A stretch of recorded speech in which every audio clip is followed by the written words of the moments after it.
자, 우리 이번 강의 이제 삼국시대, 우리 고대라고 불리는 시기, 선사다음이 이제 고대라고 불리는 시기가 있는데, 고대가 이제 삼국시대부터 삼국을 통일한 통일신라 있죠. 요 시기까지가 고대라고 불리는 시기예요. 이 중에서 특히 삼국시대가 정말 어려워요. 삼국시대가 뒤에 배울 통일신라는 말할 것도 없고, 고려, 그리고 가장 시험에 자주 나오는 조선보다도 어려운 시기예요. 그러니까 이제 이 파트 정신 좀 바짝 차리고 들어주십시오. 제가 나름대로 이제 이 삼국시대를 학생들이 어려워하는 학생들이 많아서 이번에 이제 좀 순한 맛 버전으로 좀 이제 쉽게 접근하기 위해서 파트 1, 파트 2로 이제 나눠가지고 이제 접근을 할 거예요. 파트 1은 삼국 중에서 700년의 역사 중에서 주도권을 지었던 인물들이 있거든요. 나라들이 있거든요. 그 주인공들 중심으로 먼저 한번 쫙 서술을 할 거예요. 이게 제일 중요한 지식이에요. 파트 1은 여러분이 어지간한 학생들은 한 번이나 한 두 번 정도 들으면 따라올 수 있을 거예요. 근데 파트 2는 이 주인공들이랑 연결되는 주인공들의 영향을 받는 이제 주변 국가들이 될 건데, 파트 2는 조금 어려울 수도 있어요. 근데 이거보다도 파트 1이 뼈대가 되고 중요한 지식이거든요.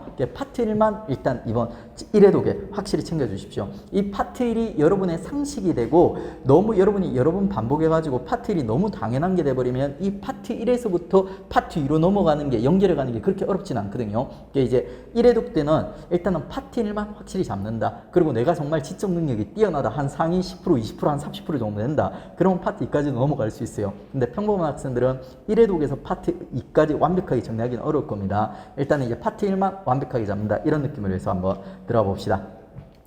자, 삼국시대 들어가기 전에 이제 몇 가지 이제 사전 지식들 정리하고 있죠. 본격적인 이제 삼국시대에 들어가도록 하겠습니다. 우리가 이미 국가 시스템, 국가 체제를 갖다 두 개나 배웠어요. 첫 번째 배운 국가 체제가 뭐냐면 군장 국가예요. 군장 국가. 청동기 시대에 등장한 최초의 국가 형태인 군장 국가. 나라로 치면 고조선. 그리고 이 군장 국가의 특징은 재정일치. 이거밖에요. 다 기억나시죠? 그 다음에 이제 두 번째 배운 국가 시스템이 뭐냐면 초기 국가식의 연맹왕국이에요. 모든 국가가 연맹왕국은 아니었는데 가장 발달된 부여라든지 고구려 같은 국가가 있죠. 왕을 중심으로 한 오부족 연맹체를 갖다 이루었던 거예요. 오부족 연맹체는 어떤 개념이냐면 군장 국가가 느슨하게 뭉친 거예요. 완벽하게 하나가 된 건 아니고 있죠. 느슨하게 뭉쳐가지고 애들이 이제 왕을 하나 뽑아놓은 거예요. 왕이 있긴 있는데 뭔가 왕권이 좀 약한 듯한 이런 느낌이 있죠. 요게 연맹왕국이에요. 나라로 치면 부여라든지 초기 고구려, 그리고 이제 왕이 존재하고 있어요. 근데 웃긴 거는 왕이 있죠. 그 아들에게, 그 후손들에게 왕위를 물려주는 세습이 아니라 있지 않습니까? 왕권이 약하다 보니까 귀족들, 마가, 우가, 저가, 구가 이런 것들이 왕을 선출하는 모습을 보여주는 거예요. 아직까지 왕권이 확립되지 못한 상태. 그리고 왕권이 확립되지 못했음을 보여주는 또 다른 증거들이 등장해요. 각각의 부족들이 있죠. 각각의 부족들은 각각의 부족장이 독자적으로, 행정적으로 자치하는 모습이 등장해요. 아니, 이럴 거면 왜 왕을 뽑고 왜 한 나라를 만들었는데, 이런 의문이 들죠. 그러니까 왜 그러냐면 바로 5번 때문이에요. 이 시기 때 정복전쟁이 활발하게 일어났어요. 아무래도 덩치가 크면은 싸움을 잘하겠죠. 그래서 이제 군사 외교적 필요성 때문에 애들이 이렇게 공조를 했던 거예요. 근데 제대로 왕을 중심으로 하나로 뭉친 체제는 아닌 과도기적인 단계가 바로 연맹왕국이에요. 이 과도기적인 단계를 넘어서 있죠. 왕을 중심으로 해서 제대로 된 중앙집권화가 이루어지는 시기, 그게 바로 우리가 앞으로 배울 고대 국가예요. 고대 국가. 삼국시대부터 해서 삼국을 통일한 통일신라 시기까지를 이제 고대라고 부르는 시기고, 요 시기 특징이 이전 시대에 비해서 중앙집권화가 이제 완성됐다. 완벽하게 있죠. 왕을 중심으로 해서 중앙으로 힘이 집중되고 있는 모습을 보여주는 겁니다. 나라로 치자면 고구려, 백제, 신라. 원래 이 초기 국가 시절에 조그만 국가들 되게 여러 개 있었거든요. 우리가 사만이라고 하나 이름으로 배웠지만 실제로 사만 안에 수백 개의 조그만 소국들이 난립하고 있는 상태였어요. 그 많은 국가들 중에 있죠. 세 개가 중앙집권화에 성공을 했던 거예요. 그게 바로 이제 고구려, 백제, 신라, 우리가 알고 있는 삼국시대라는 시기입니다. 이 시기 때는 이제 이전 시대랑 확실히 달라져요. 자, 왕 선출한다고 했죠. 근데 이 시기 때는 왕권이 강해지고 중앙집권화가 이루어지면서 왕위를 세습하게 돼요. 그 다음에 각 부로 갖다 진해가 차치를 했다고 했죠. 각 동네요, 지역들을. 그런데 이제 삼국시대가 돼버리면 있죠. 자, 부의 정비가 뭐냐면 행정구역으로서 정비한다는 거예요. 우리나라의 경상도, 강원도, 전라도 이런 느낌으로 있죠. 국가가 중심이 되고 지방을 갖다가 국가의 행정구역으로서 행정구역화 시켜서 정비를 갖다 하는 거죠. 이제 왕이 다스리는 거죠. 이 지역도. 그 다음에 이제 율령반포는 뭐냐면 율령이라는 게 법령을 얘기하는 거예요. 그 나라의 여러 가지 법령을 비롯한 여러 가지 제도들이 있죠. 이런 제도들이 이제 완비가 되는 거를 율령반포 이렇게 부르는 겁니다. 이제 지방에 있는 사람도 누구라도 이제 이 왕이 만든 이 법에 복종을 해야 되는 거예요. 이런 식으로 중앙집권화가 이루어지는 거예요. 이 세 개를 묶었을 때 그냥 중앙집권화가 이루어졌다. 이렇게 이제 평가를 하는 거예요. 이게 이제 삼국시대예요. 우리가 이제 삼국시대 배워야 될 포커스를 잘 맞춰야 될 내용 중에 하나가 있죠. 삼국이 각각 이 과정들 4대 중앙집권화 제도들을 갖다 실시를 해요. 그래가지고 이제 이 제도들이 이제 어느 왕 때 실시가 되었냐 이런 것들이 이제 다 암기를 해야 돼요. 근데 지금 단계에서는 암기하는 거 아닙니다. 그러니까 일단은 우리가 있죠. 4개 제도부터 자 삼국이 모두 거쳤던 있죠. 4개 중앙집권화 제도 도구부터 먼저 확실히 잡고 들어가겠습니다. 하나가 이제 세습이에요. 세습. 세습은 보통 2단계로 이루어집니다. 처음에 이제 왕권이 좀 약할 때 과도기적인 단계에서는 형이 아우한테 왕위를 물려줘요. 그러다 왕권이 더 확고해지면 있죠. 그 왕권을 갖다 아들한테 물려주는 모습을 보여주는 거예요. 그러니까 형제 세습을 거쳐서 부자 세습으로 완성이 됩니다. 그 다음에 이제 부의 정비는 이미 설명했죠. 각 지역을 갖다가 이제 행정, 전체 국가의 행정 구역화 시켜버리는 거예요. 부족장들이 독자적으로 자치하는 게 아니라 국가의 행정 구역화. 그 다음에 율령반포는 그 나라에 있지 않습니까? 제도, 법령이 이제 완비되는 거예요. 이 율령반포 단계 가면 이제 그 나라의 중앙집권화가 거의 완성되었다 이렇게 보시면 돼요. 그리고 율령반포가 될 무렵쯤 되면 있지 않습니까? 또 하나의 강력한 중앙집권화 도구가 등장하는데 그게 불교 수용이에요. 불교 수용. 여러분 불교 잘 아시죠? 그러니까. 대충은 알죠. 불교를 안 믿어도. 근데 와, 이 불교가 왜 중앙집권화랑 관련이 있습니까? 이렇게 이제 상식적으로 의문을 제기할 수 있어요. 왜 불교가 중앙집권화랑 관련이 되냐면 이 이전 시기는 있지 않습니까? 각 부족이 다른 신앙을 믿었어요. 자기 할아버지를 믿고 곰을 믿고 뭐 토끼를 먹고 애들이 전부 다 다른 신앙을 가지고 있었어요. 그런데 이제 불교라는 하나의 신앙을 갖다 믿게 된 거예요. 그것 자체로 중앙으로 힘이 집중이 되는 거예요. 그리고 불교의 사상 중에서 왕죽불 사상이라는 게 있어요. 왕이 곧 부처다는 이런 사상이 있어요. 이런 사상들이 중앙으로 왕에게 힘을 실어주는 겁니다. 불교 수용도 율령반포 못지않은 있지 않습니까? 강력한 사상적 차원의 중앙집권화 도구가 되는 거예요. 요런 4개, 세습, 부의정비, 율령반포, 불교 수용을 거쳐서 각 나라들이 중앙집권 나를 갖다 완성해가고 그리고 중앙으로 힘이 모이지 않습니까? 그러면 이제 강력해지는 거예요. 중앙집권화의 힘은 뭐냐면 이거예요. 여러분 옆에 있는 사람을 갖다 톡톡톡톡톡 한 만대 치면 이거 시원하지도 않아요. 그러니까 그런데 이 만대의 힘을 갖다 모아가지고 한 대를 빵 치는 거예요. 그러니까 그럼 병원에 입원하겠죠. 그게 중앙집권화의 힘이에요. 이런 방법을 이런 수단들을 갖다 통해 가지고 애들이 중앙으로 힘이 집결되면 그 다음에 애들의 전성기가 열리고 정보활동이 이루어지고 이런 다양한 발생 활동들이 등장할 거예요. 그 과정에서 애들이 이제 경쟁을 하는 거야. 삼국시대가 어려운 이유는 있죠. 일단은 세 나라의 역사예요. 세 나라의 역사. 왕이 고려라든지 조선에 비해서 시험에 등장하는 왕만 한 3배 정도가 많아요. 어려울 수밖에 없어요.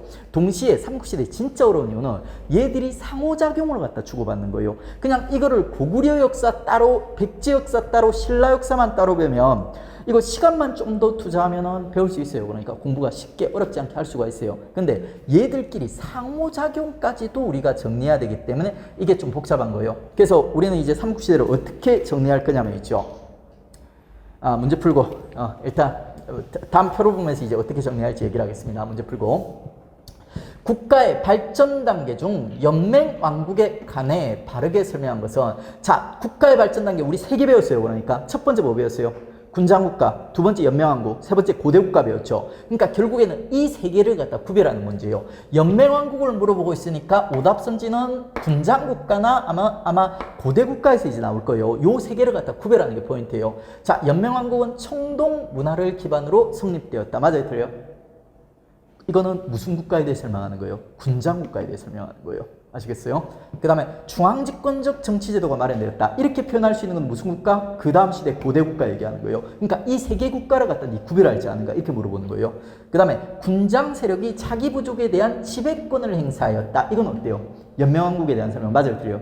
맞죠? 연맹왕국은 왕이 있음에도 불구하고 군장이 자기 부족에 대한 독자적인 행정권, 지배권을 행사했던 시기예요. 그러니까 애매한 과도기적 시기. 요 시기를 갖다 3번 문구가 잘 보여주고 있죠. 그 다음에 4번 국왕이 존재하지 않는 연맹 상태였다. 말대로 안 돼요. 자, 연맹 왕국이에요. 왕 있어요, 없어요? 있죠. 힘은 약하지만 그래서 틀린 거예요. 왕이 있어요. 자, 그 다음에 이제 삼국시대에게 다시 연결해서 들어가겠습니다. 자, 표로 한번 보세요. 징글징글하죠? 이 표를 이렇게 막 암기하려고 하지 마세요. 이 표에서 이제 여러분이 파악해야 되는 건 뭐냐면 삼국, 이게 시간축이에요. 시간이 쭉 흘러가고 있는 700년 역사. 삼국시대 대략 한 700년 정도 됩니다. 백제 역사 쭉 흘러가고 있어요. 신라 역사 쭉 흘러가고 있어요. 이게 나라도 많고 세 개나 되고 시기도 고려왕조, 조선왕조는 한 500년밖에 안 되는데 500년이 채 안 되는데 얘들은 700년, 800년 가까이 돼요. 그러다 보니까 얘들이 어려울 수밖에 없는 거야. 가지고 이제 우리는 어떻게 공부를 할 거냐면 삼국시대를 갖다 크게 1부, 2부, 3부작으로 나눠가지고 정리를 할 거예요. 자, 1부의 캐릭터는 어떤 식이냐면 1부는 거의 그냥 거저먹는 캐릭터예요. 1부. 요까지 이제 1부인데 1부는 일단은 고구려 백제 신라가 어떻게 건국되었냐. 거의 신화의 얘기들이 있지 않습니까? 고구려 백제의 건국 신화와 관련된 얘기, 그리고 그 다음 단계 잠시 고구려 혼자서 중앙 집권화의 단계를 갖다가 홀로 외롭게 밟아가는 모습이 등장하게 돼요. 요까지 이제 1부예요. 요까지 1부. 그 다음에 이제 2부는 있지 않습니까? 삼국이 이제 본격적으로 한강력을 놓고 이제 경쟁하는 시기예요. 백제 전성기부터 고구려 전성기, 신라 전성기 하면서 있죠. 삼국이 전성기 주도권을 갖다 주고받으면서 있지 않습니까? 본격적인 경쟁하는 시기. 이게 2부예요. 2부가 가장 중요하고 시험에 자주 나오는 파트입니다. 그 다음에 이제 3부. 3부는 자, 삼국을 누가 통일해요? 누가 통일해요? 신라 통일하죠. 맞아요. 신라가 삼국을 통일하는 과정에 이제 담겨져 있을 거예요. 이게 일부는 아직까지 삼국 본격 경쟁하기 전에 그 다음에 시험에 거의 안 나와요. 그냥 그저 가볍게 한번 스쳐 지나가는 거고, 정말 중요한 거는 삼국의 본격적인 경쟁, 전성기를 갖다 주고받으면서 백제, 고구려, 신라, 전성기 한강력을 놓고 삼국이 이제 경쟁하는 시기, 요 가장 중요해요. 그리고 이제 3부는 이제 주인공인 신라가 삼국을 통일하는 시기, 이렇게 이제 나눠서 공부를 갖다 할 겁니다. 그리고 여기 색이 칠해진 부분이 있죠. 요게 각 시대를, 이 시대를 주도했던 왕, 이 시대를 주도했던 왕, 이 시대를 주도했던 나라가 되는 거예요. 나라 왕들이 되는 거예요. 왕들이 되는 거예요. 그래가지고 우리는 어떻게 공부를 할 거냐면 일부의 파트 1에서는 있죠. 요 주인공 왕들을 먼저 캐릭터를 잡을 거예요. 캐릭터를 잡고 내용을 정리를 할 거예요. 파트 1에서는 얘들이 중심이에요. 얘들이 중심. 얘들만 안다고 문제가 완벽하게 풀리지는 않아요. 그러니까 근데 그럼에도 불구하고 얘들이 중심이고 시험에서 그나마 자주 출제가 되고 있어요. 파트 1에서는 얘들을 잡을 거야. 그러니까 얘들을 중심으로 삼국시대 700년 역사를 갖다 연결할 거고 있죠. 그리고 파트 2로 가면은 이제 얘들이 어느 정도 여러분이 뼈대가 갖췄다, 익숙해졌다. 그러면 이제 얘들에게 다른 나라 애들이 어떻게 영향을 받는지를 연결해 갈 거예요. 이래 동반에 이제 파트 2까지 완성하면 정말 이제 탁월한 학생이에요. 이런 학생 뭐 3, 4개월 이런 시간만 해도 이제 합격할 수 있는 학생들이고 있죠. 근데 평범한 학생들은 좀 어려워요. 나중에 이제 2회독이라든지 한 3회독 가서 파트 2까지 갈 수 있습니다. 근데 적어도 1회독 때 파트 1은 제대로 잡아 놓으세요. 그러니까 그게 기반이 되고 뭔가 이제 좀 익숙해져야지 나중에 이제 2회독 돌 때 가서 이 지식을 바탕으로 해서 이쪽으로 확장해 나갈 수가 있어요. 지식은 확장성이 있어요. 여러분 공부를 안 해본 사람보다 있지 않습니까? 좀 많이 해본 사람들이 새로운 지식을 갖다 줘도 빨리 받아들이고 잘 다루죠. 그러니까 이유가 뭐냐면 분명 다른 지식이지만 있죠. 기존 지식에서 공부를 많이 해보고 지식을 많이 다뤄본 사람들은 기존 지식을 바탕으로 해서 새로운 지식을 받아들이고 응용을 해서 쓰는 거예요. 요 지식들을 갖다가 1회독 때 여러분이 잘 정리를 해주시면 여러분이 그러니까 기초 지식이 생기기 때문에 이 지식을 바탕으로 새로운 지식을 갖다 확장해 나갈 수 있는 내공, 힘이 생기게 되는 거예요. 1회독 때 그러니까 파트 2가 좀 어려워서 잘 못 받아들인다. 그러면 이제 파트 2는 가벼운 마음으로 조금 이제 익숙해지기만 하시고 있죠. 파트 1 파트 주인공들만 확실히 좀 잡아주십시오. 그러니까 자, 그래 파트 1 잡는 거를 갖다 목표로 해가지고 오늘 열심히 한번 들어가 보도록 하죠. 자, 이렇게 이제 막 어렵게 표현하니까 잘 눈에 안 들어와요. 이걸 갖다 조금 단순하게 이제 이미지화 시켜 놓을 거예요. 삼국시대는 크게 있지 않습니까? 크게 나누면 이제 세 마디로 1부, 2부, 3부로 제가 나눠 설명할 거예요. 1부가 이제 첫 번째 마디 고구려 혼자 따로 놓을 때, 그 다음에 이제 2부가 백제 전성기, 고구려 전성기, 신라 전성기, 삼국이 본격적으로 경쟁을 할 때, 그리고 이제 3부가 있죠. 신라가 7세기 때 삼국을 통일하는 과정이 이제 나열될 거예요. 근데 7세기 전반에는 신라가 되게 삽질을 많이 해요. 그러다가 7세기 후반에 신라가 정신을 차려서 삼국을 갖다 통일하는 모습을 갖다 보여줄 거예요. 그래서 700년 삼국의 역사를 갖다가 총 우리가 마디를 나눠보면 6개의 마디가 형성이 돼요. 6개의 마디. 그 6개의 마디를 갖다 요렇게 이제 이미지화 시켜놨고, 위에 있는 애와 밑에 있는 애의 차이점은 뭐냐면 있죠. 위에 있는 애들은 고구려가 잘 나갈 때요. 고구려. 고구려가 잘 나가고 짱짱할 때가 위에고, 밑에는 백제전성기, 고구려 힘들 때, 요 고구려 전성기, 신라 전성기니까 또 고구려 힘들어. 그리고 7세기 전반에는 신라가 주인공인데 신라는 정말 찌질한 모습을 보여주고 있죠. 고구려가 통일된 중국의 수와 당을 갖다 물리치는 엄청난 위협을 갖다 달성하게 돼요. 또 고구려가 반짝반짝 빛나던 시기예요. 이게 위에 있는 포인트는 고구려 잘 나가던 시기, 밑에 있는 포인트는 고구려가 힘든 시기. 이렇게 해가지고 이제 6개 포인트로 나눠가지고 삼국시대를 갖다 700년의 역사를 우리가 잡을 겁니다. 자, 먼저 이제 1부는 아주 이제 가벼운 마음으로 옛날 얘기 듣듯이 들어가시면 돼요. 먼저 이제 삼국의 이제 건국과 관련된 얘기. 초등학교 열심히 다닌 학생, TV를 갖다 열심히 보신 학생들은 어느 정도 이제 익숙할 거예요. 안 익숙하면 지금부터 익숙해지시면 돼요. 그러니까 다른 사람이 이제 한 번 들을 때 한 번 더 들으시면 돼요. 자, 먼저 이제 신라가 기록상 가장 먼저 건국이 됐어요. 근데 제가 봤을 때 구라예요. 그러니까 고구려가 가장 먼저 건국이 됐을 거예요. 국가체제도 가장 먼저 맞추고. 근데 이제 신라가 나중에 삼국을 통일하니까, 야, 우리가 통일한 고구려 백제보다 우리가 역사가 더 짧아. 부끄럽죠. 그러니까 역사를 왜곡했을 것 같아요. 그래가지고 우리 역사가 고구려보다 조금 더 앞에 건국이 됐어 하면서 기록을 해놨어요. 이게 이제 신라의 건국과 관련된 얘기. 신라를 건국한 인물이 있죠. 박혁거세요. 박혁거세.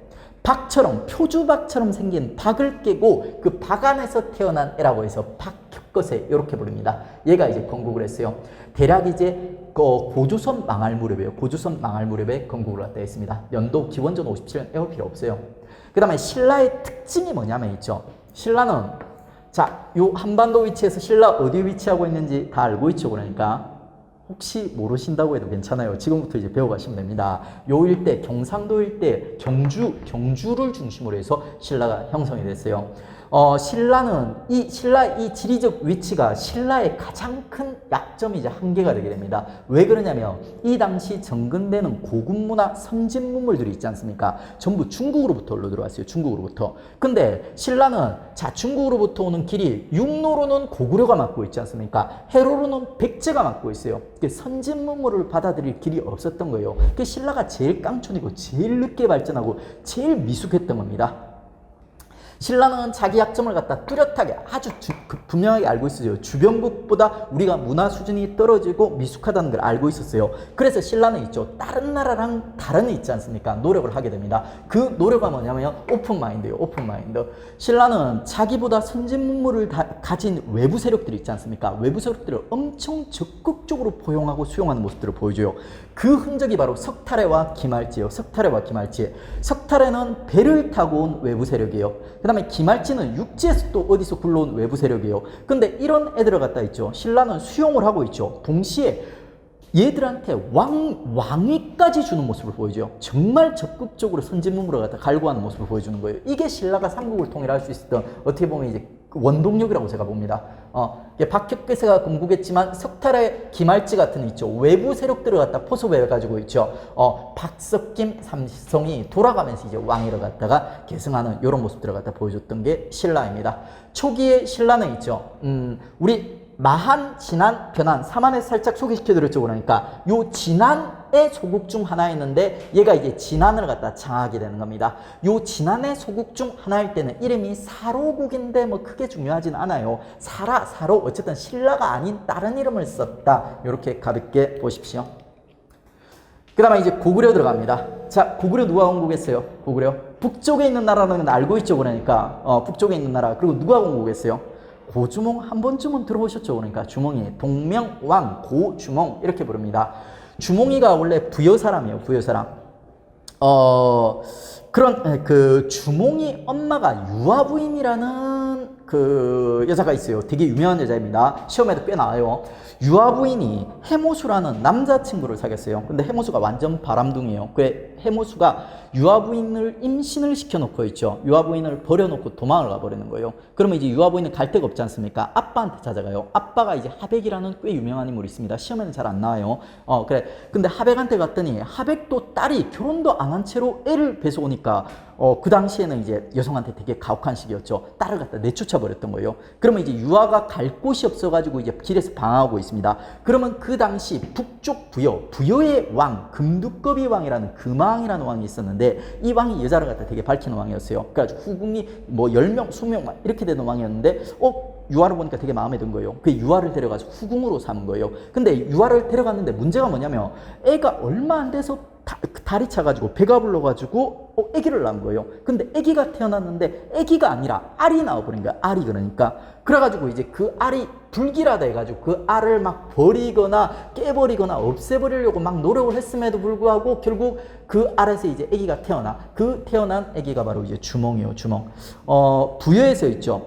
활을 잘 쏘는 사람을 주몽이라고 불렀대요. 근데 주몽이 활을 그렇게 잘 쏴가지고 주몽이란 이름을 갖다 얻게 되었고요.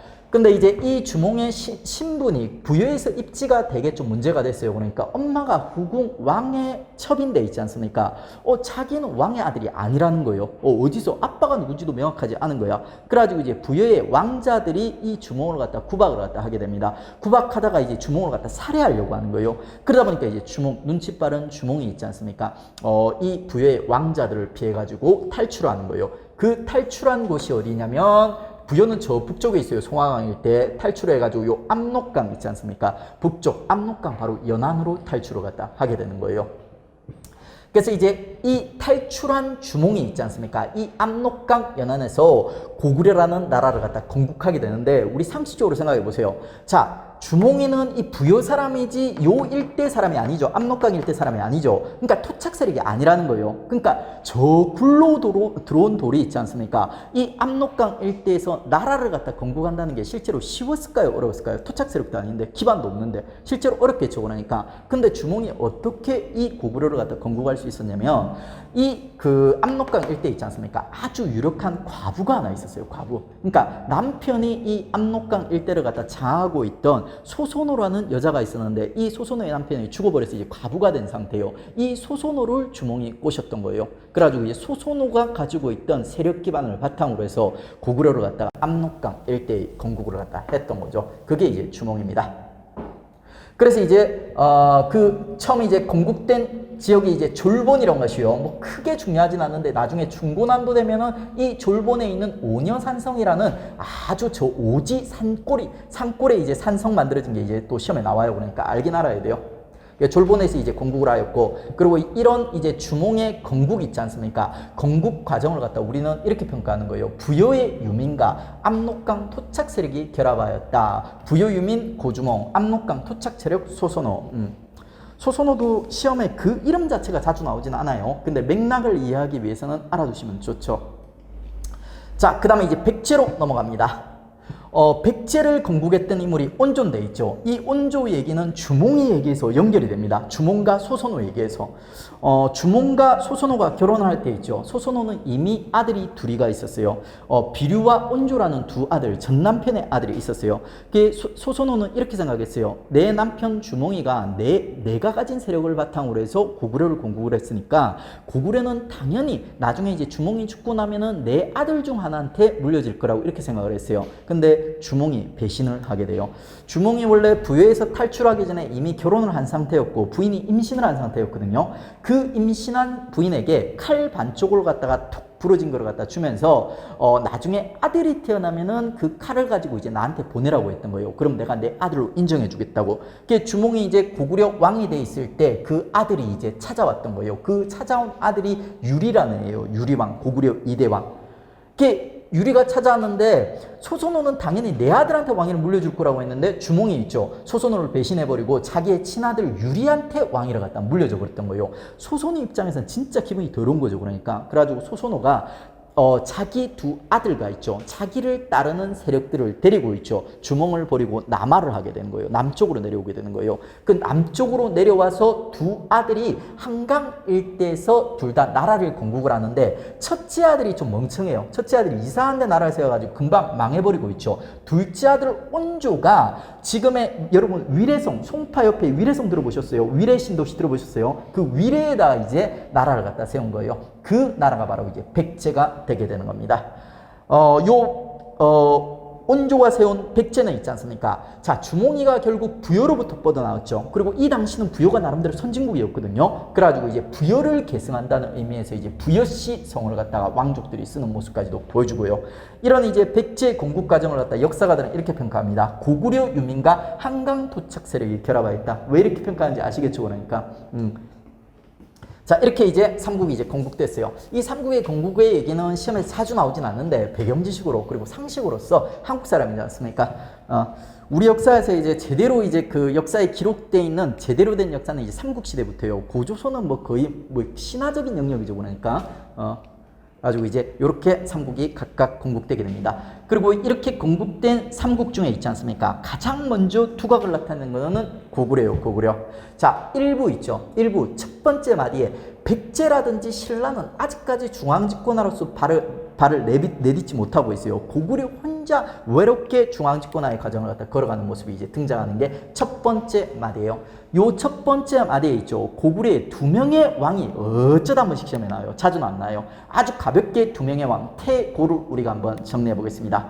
태고라는 단어가 있지 않습니까? 클 태자 옛고자에서 아주 먼 옛날 옛적 보고 태고 쪽에 이렇게 불러요. 그러니까 실제로 삼국시대부터 가장 초기니까 정말 먼 옛날이죠. 그러니까 그 시기에 이제 고구려의 태고라는 두 명의 왕이 있어요. 자, 먼저 이제 태조왕 있지 않습니까? 태조왕은 세습 중에 첫 단계인 형제 세습을 해요. 형제 세습. 그리고 이 태조왕의 두 번째 업적은 있지 않습니까? 자, 그러니까 부의 정비, 그 지방을 행정구역화 시키는 작업의 초기 단계 하긴 했는데 뭔가 아직도 부족장들이 힘이 세, 부족적 성격이 남아있는, 그러니까 중앙집권화의 세습가 있죠. 부의 정비라는 두 단계를 갖다 완성하지는 못하고 뭔가 시작만 한 느낌을 보여주는 게 태조왕이에요. 그러면 이거를 갖다 완성시켜주는 왕이 누구냐면 있지 않습니까? 태조왕의 커플인 고국천왕이에요. 태조왕이 형제 세습 해주면 있죠. 고국천왕이란 인물이 부자 세습으로 완성을 해줘요. 그러니까 부자 세습이 진짜 제대로 된 세습이에요. 그 다음에 태조왕이 뭔가 아직까지 부족적인 독자적인 성격이 남아있는 행정구역을 정비를 하면요, 고국천왕이 정말 순수한 행정구역화된 오부를 갖다 완성하는 모습을 보여줍니다. 이게 태조왕과 고국천왕은 커플 관계예요. 태조왕이 시작하면 고국천왕이 완성한다. 우리 세습과 부의 정비가 있지 않습니까? 초기 중앙집권화의 두 가지 도구거든요. 그 두 가지를 갖다 태조왕 그리고 고국천왕에 걸쳐서 이제 완성을 갖다 시키는 겁니다.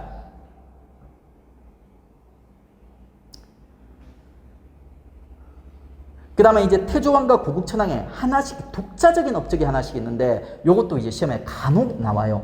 태조왕은 있죠. 옥저, 불쌍한 옥저 여러분 아시죠? 옥저를 완전히 멸망시켜서 이렇게 정복해버리는 모습 보여주고요. 그 다음에 이제 고국천왕 업적이 중요합니다. 진대법 실시에. 요거는 이제 사회사에서도 그렇고 간혹 출제가 되고 꽤 중요합니다. 진대법이란 법은 어떤 법이냐면 있죠. 우리 역사상 최초의 구율법이요. 구율법은 앞으로 여러 번 등장하게 될 거예요. 구율이란 말이 무슨 말이냐면 구하다, 훌자가 불쌍히 여기다 이런 뜻이에요. 불쌍히 여겨서 구하는 법이에요. 여러분 보릿고개라고 들어본 적 있죠? 정근대 사람들이 가장 배고프던 시기가 보리 추수 직전 봄 있지 않습니까? 봄에 사람들이 가장 배고프고 굶어 죽는 사람이 많았어요. 그 시기를 갖다 보릿고개라 불렀습니다. 그러니까 그 보릿고개 시절 굶어 죽는 사람들에게 쌀을 빌려주는 제도 있죠. 그게 바로 이제 구율법이에요. 진대법이 바로 그 우리 역사상 최초로 실시된 구율법이라는 제도예요. 이 구율법이 중요한 이유가 뭐냐면 있죠. 이게 왕권 강화랑 간접적으로 연결이 되어 있어요. 여러분들 백성들이 가난해요. 그러니까 가난해서 막 굶어 죽어가고 있어요. 이 백성들을 그대로 놔두고 그대로 굶어 죽게 한다면 왕권은 강해질까요? 약해질까요? 왕권이 약해져요. 왜 그러냐면 배고픈 백성들이 있지 않습니까? 귀족들한테 몸을 팔아서 노비가 돼버려요. 노비가 늘어나면 귀족들의 힘이 세지는 거예요. 그리고 일반적인 양인이 많아지면 왕권이 세죠. 왜? 얘들은 세금을 내지만 얘들은 세금을 내지 않기 때문이에요. 그래가지고 이제 현명한 왕이라면 양인들을 갖다가 있죠. 돌봐줘가지고 평민들을 돌봐줘가지고 얘들이 잘 먹고 잘 살 수 있도록 해줘야 되는 거예요. 구율법이 그런 제도 중에 하나인 거예요. 양인들이 몸을 팔지 않고 평민으로 양인으로 남을 수 있게 해주는 제도 중에 하나이기 때문에 이런 이제 구율법이 중요한데 구율법 중 최초가 고구려의 진대법이고 이 진대법을 실시했던 인물이 을파소 꽤 유명한 인물이요. 평민 출신의 재상 고구려의 명재상입니다. 자, 이렇게 해서 이제 태고 커플 정리했습니다. 요게 이제 일부 요까지입니다. 일부는 되게 심플하죠. 태고까지만 딱 정리를 하시면 됩니다. 그러니까